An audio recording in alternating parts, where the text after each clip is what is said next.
like coming off of the recent announcement of your debate with like Ben Shapiro, what are you expecting? Kind of what are you preparing for, and what excites you the most about the conversation? What do you think people misunderstand about you most? Jesus Christ. What do people People probably misunderstand most about me being a quote-unquote debate bro. I haven't been like that in like 5 or 6 years. The vast majority of the conversations I have are actually quite boring. It's generally like I just chat and it's pretty chill. But obviously, like, people have seen like clips of me like screaming at people, so everybody thinks that that's all of my conversations. That's probably the most annoying thing, is people calling me like a debate bro, I think. Yeah. Why do you think people get that impression? Because other people on the internet are incapable of addressing any criticism levied at them, and calling me a debate bro is a good way to hand wave everything I say. Yeah. I guess speaking of like other people on the internet who kind of do that kind of stuff, do you personally find it challenging to like stay professional and like keep your composure in a kind of an atmosphere where your opponents kind of resort to those like low blows, personal attacks, and kind of hand waving away what you believe? Yeah, of course it's difficult, but you gotta walk a higher path, right? Yeah. Was there a moment in your career that made you realize you had to be kind of more like empathetic and professional and move away from sort of more like debate bro-y stuff? I don't know. What was it, like 4-ish years ago? When did I start changing? I don't know if there was like an inciting moment, or if it's just something I kind of realized over time. Yeah.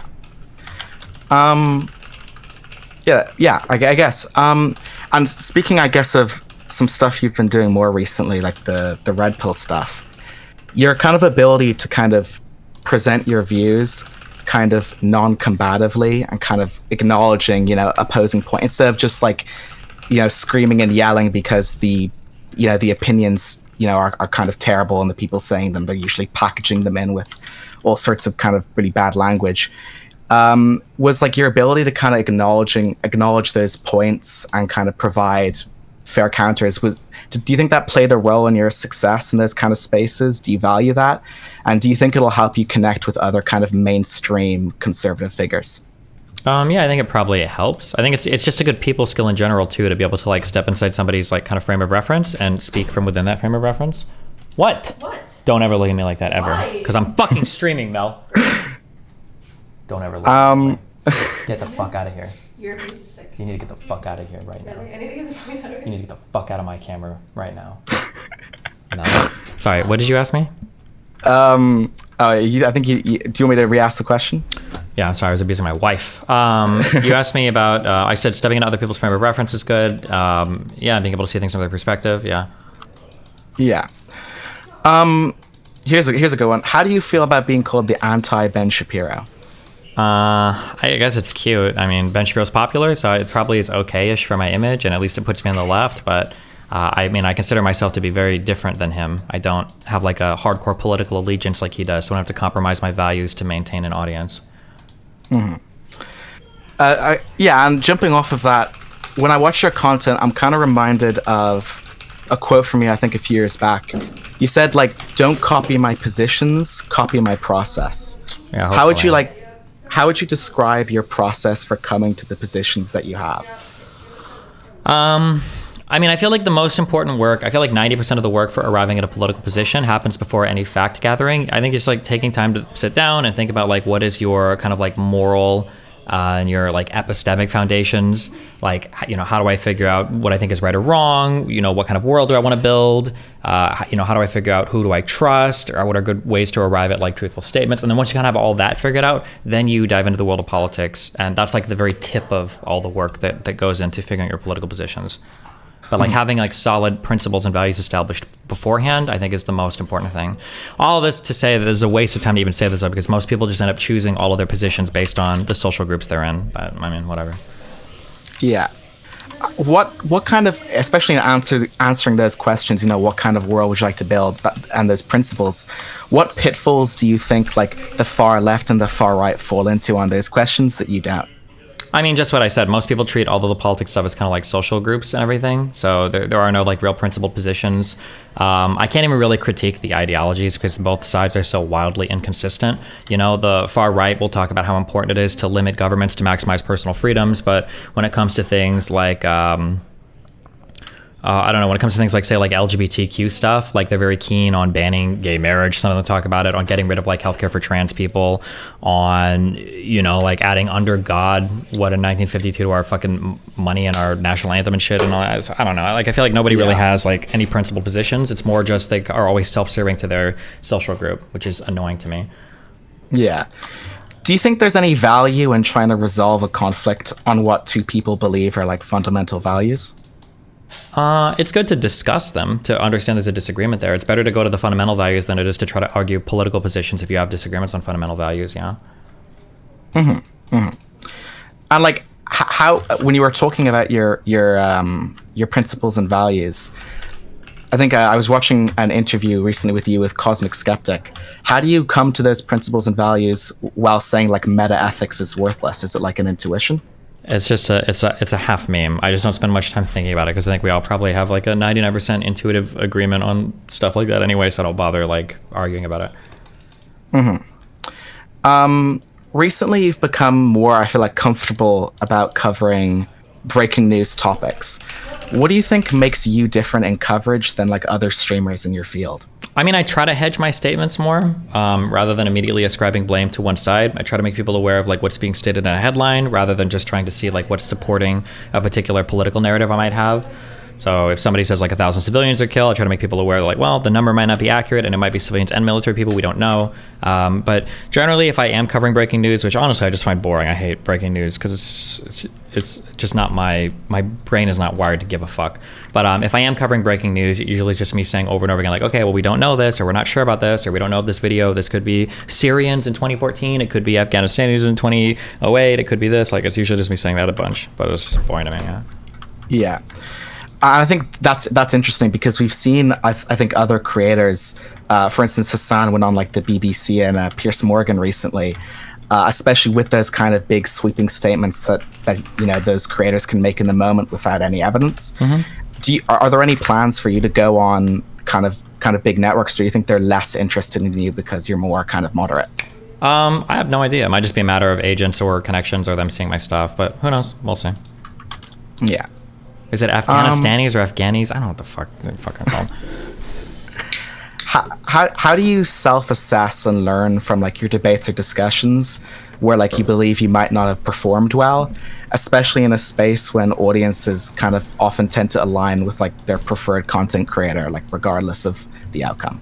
I think I've done a fairly good job at building a pretty critical audience. If I do poorly, I think my audience will be aware of it.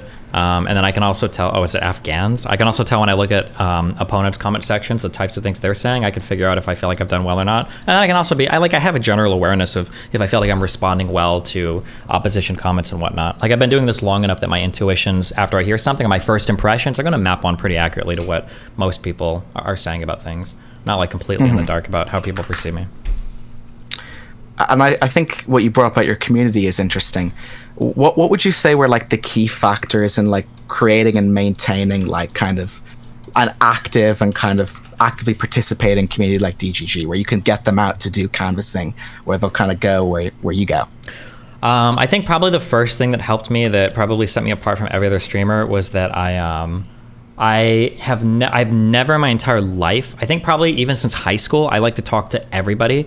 Like, I had friends, I was in band, I was a band kid, so I had band friends, but I had, you know, football player friends, wrestler friends. I was friends with scene kids, with goth kids. You know, I stayed after, did play shit, so I was friends with theater kids or whatever. I've never been like a cliquey person. And then when it came time to do streaming, I was probably like one of the only streamers that very heavily actively participated in my chat and in my community.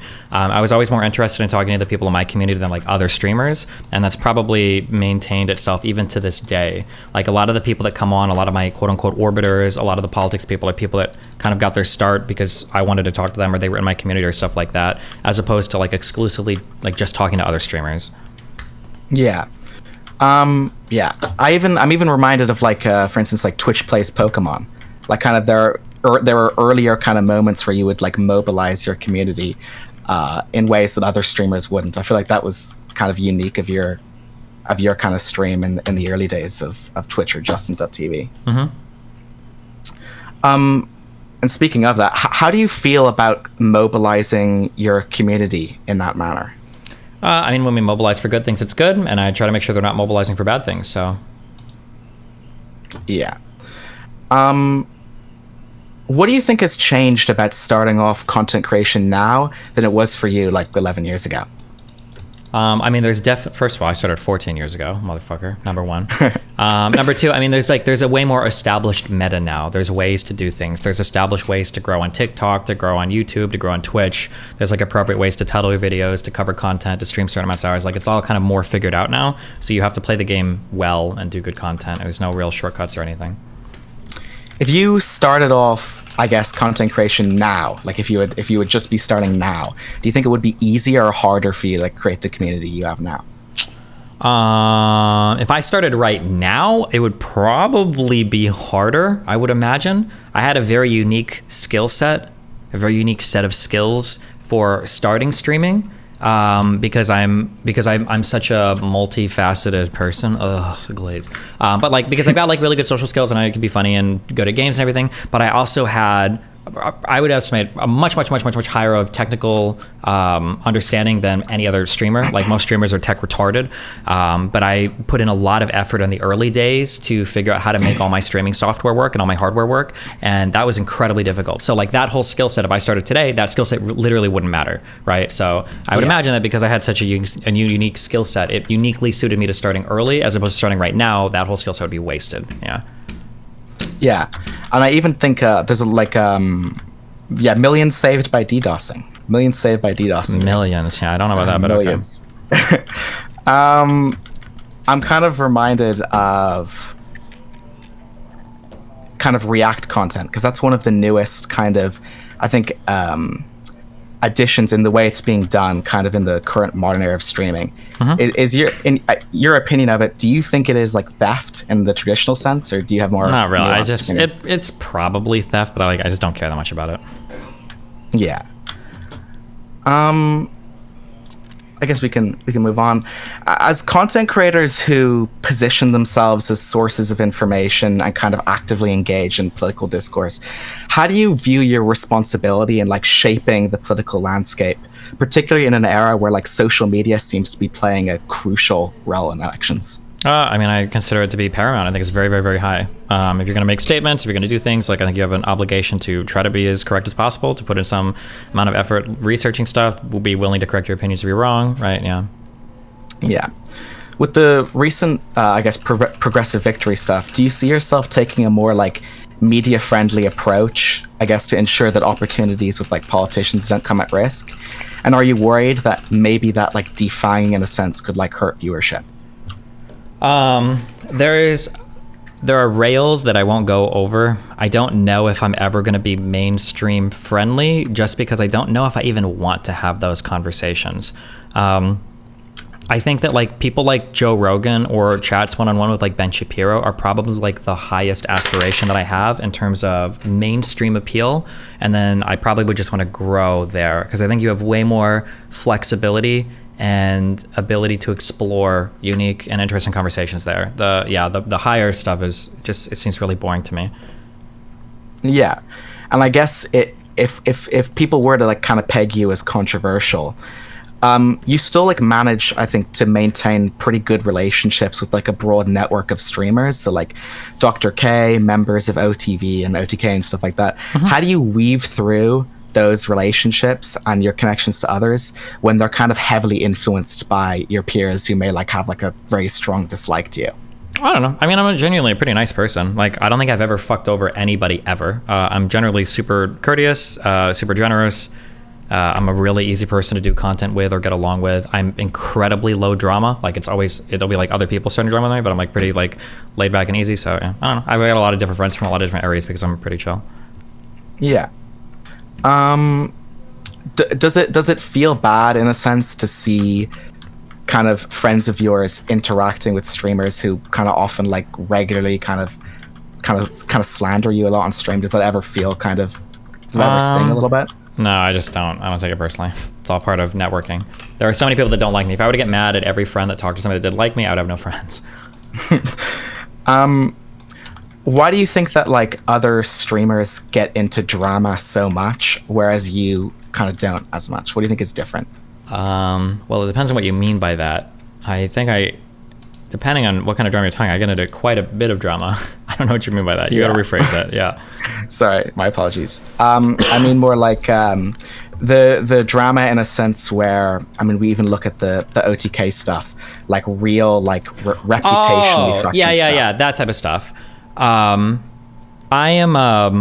because I'm so open with everything, you kind of like know what you're getting with me anytime you deal with me. Like, yeah, there's not going to be anything ever that leaks that's surprising about me. Like, the worst thing that I can do to my audience is like have a take that they severely disagree with, right? But otherwise, you 100% know what you're getting, right? I can't even imagine something that could leak about me or something like, yeah, I don't know. Yeah. Does it ever feel sort of like, because you like being open about everything, does that ever like kind of get on your nerves? Like, what are the upsides and the downsides? No, I mean, well, the upsides are you build higher engagement with your audience, more parasociality because people feel like they know you better.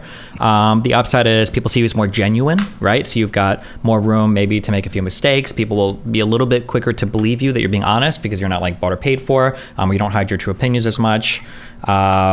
I think if you're an interesting person, being more open gives people more access to you, which if you're interesting as like a pro, I think it's good because people like you more just because there's more to like. But the cons are obviously people have more to attack you with. So people are going to attack me for, my friend killing himself, my abusive relationships, my relationship with my kid, my wife that cucks me every day. There's like, the more open you are, the closer the relationship you build, but the more vulnerable you are to people making personal attacks on you, basically. So it's just a matter of, can you handle the personal attacks? And that's the decision you have to make when you try to open up. Yeah. If you could go back, is there anything that you would change about that or about your career even generally that you think would leave you better off now? Or do you think everything is kind of exactly the way you'd like it? The one thing I wish I could have learned earlier, I should have learned this when I got fired from my casino job. You can't do everything on your own. Like being willing to not compromise your values, but to compromise your temper, I guess. Being able to work with other people and being able to network and everything is important, and that's a skill that I think I neglected in my early career. I was always like way too much an outsider on everything, and I didn't need to be. Mm-hmm. If you would have changed that, what do you think would be different about your career right now? I don't know. I might have had equity in Twitch when they fucking sold, so I could have been a millionaire a lot earlier. I probably wouldn't have left for Owned if I had a better relationship with Twitch, if I didn't feel like they were fucking me so hard. I would have gotten partnered earlier on Team Liquid instead of just being my own outsider. I might have been on better Starcraft 2 teams because I was a really high output content creator. I don't know. There are communities I could have been involved in more. I don't know. There's a million different types of larger orgs or communities I could have been involved in more. But maybe that would have all fallen apart because I would have been controversial and I would have gotten axed anyway. So who knows? It's hard to say. Yeah. Did you even ever get your money back from Owned, or did they just keep it? No, they went bankrupt. So I never got paid for any subs on my last 2 months, I think, of streaming payment on that site. But what are you gonna do? Yeah. How do you feel about people making videos on you? I think it's cool. I'm flattering. Or it's flattering to me, right? I feel like a little celebrity. I think it's cute. Yeah. Especially considering like clip channels like Brain Rot Politics and all those sorts of accounts, or DGG Clips even, or DGG World. How do you think those channels have like contributed to furthering your reach? And is that something that you think is like really valuable for streamers in your space? TikTok, I think, is very valuable for furthering your reach. So that's really good. For YouTube, I don't care as much because I've got all my YouTube channels, so it doesn't help me as much. But the TikTok thing is super, super, super valuable. Yeah. TikTok won't make you any money, but it'll make you really famous. So. Yeah. Do you think politics has made you a worse person? No, I don't think so. Do you think politics can tend to make other people kind of worse? It can, yeah, for sure. Yeah. Especially looking at other creators in your space. It feels like they treat it a lot more like team sports than kind of actual like the way that the world works. Like what are some, if you could give like any piece of advice, like a San or Vosh right now, what would you say to them? Like career advice or like moral personal advice? Kind of advice in coming to their positions. Oh, I don't think they want my advice. I don't think they care. I don't think either of those two people care much about politics. They're in the social club like thing right now, so I wouldn't have any advice. They know what they would need to do if they wanted to change their epistemic or political foundations, I guess. But I don't think either of them have any interest in that. Yeah. I'll ask about this. Your upcoming podcast, Bridges with Aidite, is actually super interesting, and I don't think there's been a lot of information on that out yet. Can you share like some insights into like the goals and visions you have for the project, and that what kind of guests can people expect from it? I don't know. Ask Aidite about that. She's the one that's planning literally all of that. So. All right. What are some guests who you would like to have on, and what would like an ideal guest look like? Probably people that are intellectually honest and have slight political disagreements, I think. Mm-hmm. And Kanye do you feel West. And Kanye West, of course. Do you feel, and the DDoS kid, we'll get him on as well. Yeah. Do you feel as though like your passion for politics has gotten stronger over the years, like considering your push for real life advocacy? Or do you see it more as like having means you didn't have previously? No, I mean, I've always had a pretty big passion for politics, like my whole life. I don't know if I would say it's bigger or lesser now. I mean, I've got more capability and reach now, but I've always felt like really, really strongly about it. I was like writing articles for my school newspaper when I was in high school, supporting Bush in the Iraq War, so. Yeah. Mel, Coming off... the power in my apartment just shut off. Thankfully, now I've got 2 UPSs to keep my stream and my modem running, guys. Good job. But I didn't have one for my monitor, my camera, and my mic, so. Okay. I thought I killed you, so we're all good. Okay, hold on. Jesus Christ. That must have been power to the building, though, because none of my circuits have... Hold on. Give me 1 second, guys. Hold on. All right. It is I over. got a deep fear of abandonment. This is scaring me, Destiny. Yeah. Where are you living? Are you British? I'm Irish. I'm in Ireland right now. When somebody says Irish, does that always mean Republic of Ireland or Northern Ireland? Oh, that's a really well, hey, it's really, hey, listen, I don't want to... Okay, the island of Ireland. The island of Ireland, yes, I live in the Republic of Ireland. I live in the south. Okay, so. okay. Have you ever seen the movie In Bruges? Yes, I have. Oh, what a great movie.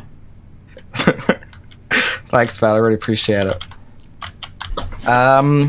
Keeper Kick, for instance, has like a reputation for controversial guests and kind of like screaming matches compared to like earlier Twitch panels like the Raj Royale. Mm-hmm. Is that a direction you still want to explore, or do you think are you planning on taking a more civil approach, especially with the Bridges podcast?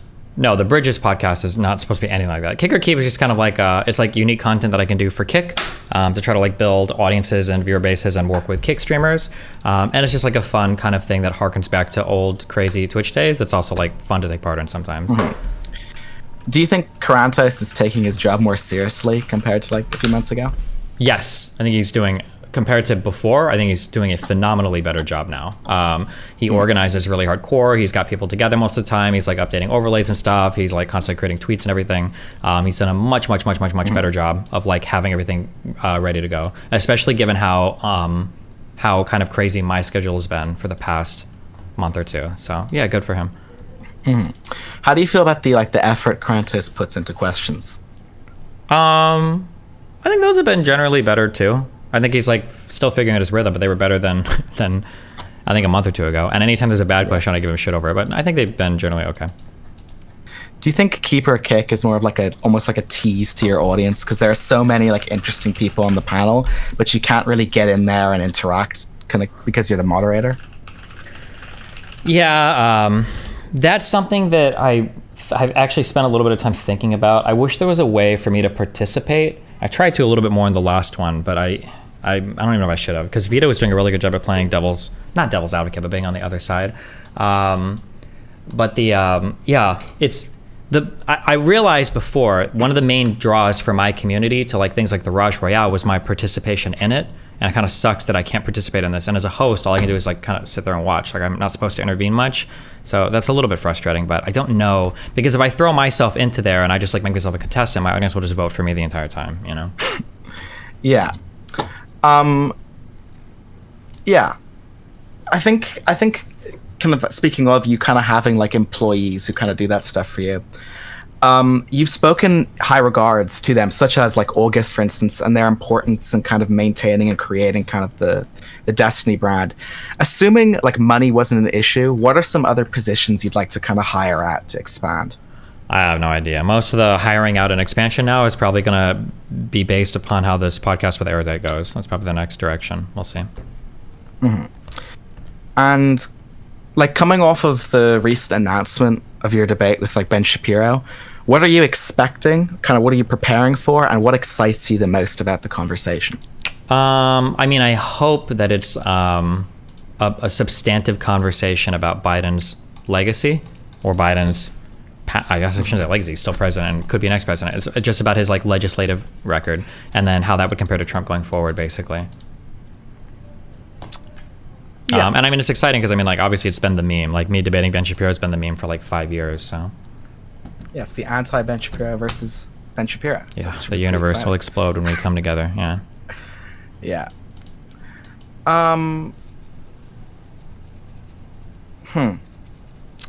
You've had like a multifaceted career, kind of spanning gaming, politics, and more. Is there a specific moment that you're most proud of, and why does it hold kind of special significance for you? Listen, okay? They called me washed up. They said I was old. They said I couldn't stream anymore, okay? And they said I wasn't a gamer. They said I was a politics guy, all right? And I got an email, and Starcraft asked me to come back, and they said we're doing a contest for who can beat the campaign on Brutal with all the achievements first. And I was like, you know what? This old dog's got some life left in him. And I think I streamed, somebody should go back and look at the actual numbers. I want to say I streamed like a total of, was it like 75 hours in 3 days or something, or in 4 days? It was an ungodly amount of time. Because I think my first stream was 40 hours, and then I think I slept for 6 or 7 hours, and I think I did another stream for 24 hours, maybe? I'm not sure. Somebody go back and check. But that stream was unbelievable. That was pre-meth, okay? It was... Yeah. And there was, I still remember, there was a time where it was on that, there's like an edgy protest guy, and he talks like this, and this is how he talks. It's the one we've got to like move this thing back and forth on the map, and I was so close to giving up. I was like, at this point, I was like, I am so tired. I don't think I can go on. I'm just going to sleep. Fuck this whole thing. And I pushed on, and Jesus. That was my crowning achievement. And Alarak, yeah. Oh, and I guess like my canvassing stuff is cool too. But this was my personal granddaddy achievement. Okay, I came back and I crushed. Yeah.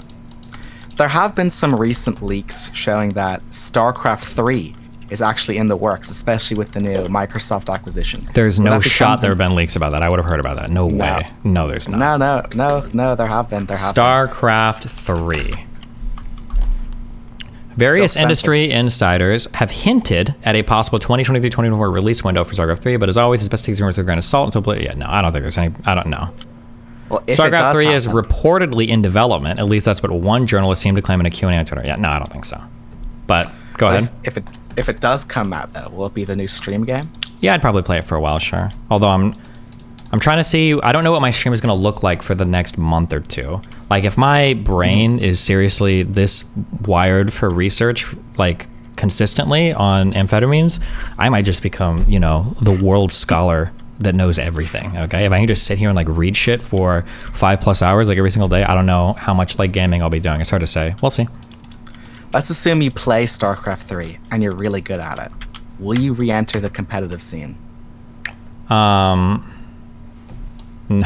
I don't think so. Probably too old for that, and I think I'm a little bit too stubborn in the way that I play, so. Okay. That makes sense. Troubles with the Korean players too, probably, right? Well, yeah, that all goes in that, yeah. what do you believe is like the driving force that keeps you like passionate and motivated to continue evolving, not only as a content creator but also as like a political commentator? Yeah, I mean, there's two. I mean, the biggest thing that has been like an asset in my life is that I'm a very multifaceted person. Like, I'm not just like one, I don't play just one game, or I don't just play games. Like, I have like a really wide variety of interests. And because I have a wide variety of interests, and then because I'm interested in politics, it like is organically very easy for me to keep my content relevant year after year after year, right? Like, it feels like online content creators have this like average lifespan of like 2 to 4 years. But because I do politics, because I've got like a wide variety of interests, it's easy for me to like kind of pick up the next thing and just keep moving and moving and moving. So I think that's like I'm just lucky there. It's no secret that you could have been a bigger streamer years ago if you didn't get on those like league binges or taking a chiller approach to your content. That was character building, okay? It was character building, great suffering. It seems that approach to your content has changed, but do you think you'll like keep up the current pace? Because it seems that like the bigger you get, the more difficult it is for like your rivals to ignore you. Wait, what is the question here? Are you going to keep up kind of the current pace right now with your content? Yeah, I don't foresee me. I think I've finally conquered, they say addictions are lifetime diseases, but I feel like I've conquered my league addiction. So as long as I don't drop back into that, yeah. You need to get diamond, Steven. No, I really don't. I don't. You need to get diamond. Assume you have to make a streamer house with 4 other streamers. Who would you add? Who would be the most interesting? I don't know. I'd find the 4 girls with the most BPD and I'd throw them all in there until one of them kills me, I think. Yeah. 24/7 live streaming could be a good idea. Yeah, exactly. What are some things that you're most excited for with the future, especially considering you've had like extraordinary growth in the past like 2 years? What are some future kind of things that you've been thinking of that you're like kind of really excited to take a hand at?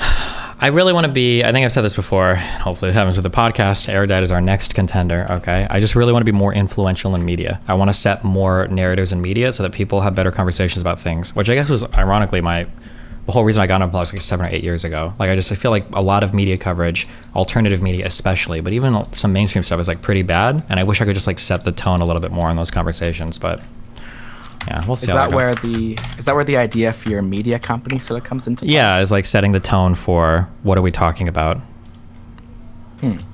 What are some kind of interesting stuff that you'd like to do with your media company specifically, or are things kind of a little bit more vague? Just having, having content creators and like publishing articles and stuff that are having like important and good conversations that aren't just like caught up in like the stupid bullshit.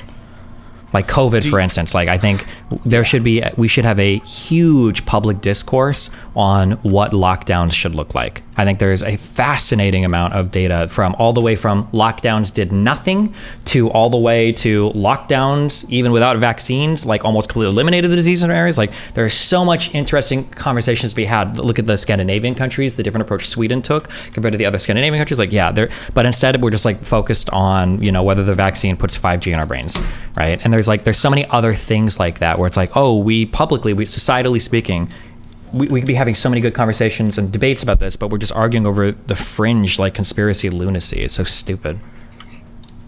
Yeah. How have you any sort of given any thought to how you pair kind of more serious article data driven kind of stuff with, I think, the more keeper kick style streamers tend to be a little bit more bombastic in the way that they present their ideas. Have you given any thought about how to pair those and make them seem kind of cohesive? To pair educational stuff with what? Well, what was the first thing? How streamers can be kind of bombastic in the way they present their ideas and content, especially with like keeper kick, for instance. How do you like sort of compromise those two together? I think you can be bombastic. Just don't sacrifice like correctness for entertainment. Yeah. Yeah. Is there any media company you'd like to model yours after? Yeah, the Daily Wire, of course. Nice. What are your thoughts on Sam Hyde? He seems like a funny guy. A little bit too ironic for me. I can never tell. Like, I need more seriousness. But I mean, he's funny. I don't have like anything against him. As long as he's not actually a Nazi, but I really truly can never tell, so. Yeah. even the structure of something like what he's going on, like having kind of people who work for him sort of appear in the content almost as characters, and kind of have he kind of has different shows. I think he like Fish Tank recently. You have like the MD sort of stuff he does. Are you kind of interested in kind of emulating that a little bit, like Fuck having? no. Do you think it's kind of a liability? It's just too much. It's not my style of content. He can do it, and it'll be fun for him, and I can watch that. But yeah, just no interest for doing it myself. Yeah. Yeah. I guess that's all I had.